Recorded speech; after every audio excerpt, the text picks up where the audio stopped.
So it doesn't mean everybody. Be attentive to individual needs. That's interesting. Isn't that cool? That's why some churches want us to give blanket answers on huge issues. Well, my Bible says be attentive to individual needs. So I'm not going to make polarizing political statements about certain things in our Christian community right now. No matter who says what, we won't be pressured into giving blanket statements to individual needs. Never. Never. Speaking of diversity, you know, New York City, one thing that is polarizing to some communities, especially within religion, is homosexuality and the debate around it. I mean, how do you balance those two things? I mean, are people of all sexual orientations welcome, and how do you see that? Absolutely. I think what I was referring to there was, you know, some people would be like, you need to make that, you need to answer our questions about the homosexuality issue. And I always say, I do, you just don't like my answers. And here's exactly what I mean by that. Some media wants us to use our pulpit to have a soapbox for social issues. I don't believe that's our job.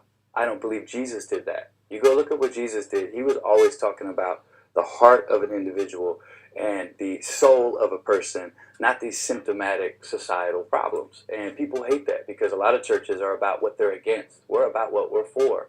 And when it comes to people's sexuality, I don't want to use a public forum to talk about private things, because how in the world can you have a dialogue? How in the world can I hear your story? How in the world can someone have a question? So if I stand up in a pulpit and I just start railing at something or make a statement in a newspaper about something, I believe it's insensitive to the journey that people are walking on. And our church is going to protect people, no matter where you're from, no matter what you carry, no matter what kind of orientation you feel like is your lane of life to run in. I want to have a conversation about it. We have a stance on love, and we have conversations about everything else. Well, I love that, and that makes sense to me, because when you say, you have a stance on love and you're talking about hearts and souls, I often see, people want to focus on homosexuality and the gay marriage issue and whether they should be allowed to get married.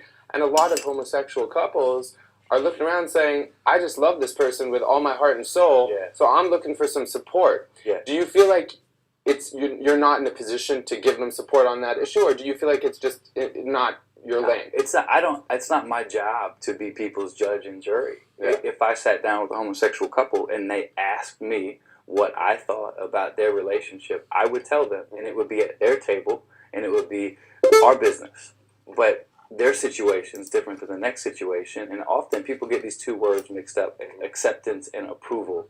Like, I don't necessarily, if someone comes in my church, I don't have to approve of every single thing in their life, because that's not my job. I'm not God. But my job is to accept you as I have been accepted with everything in my life. God accepted me.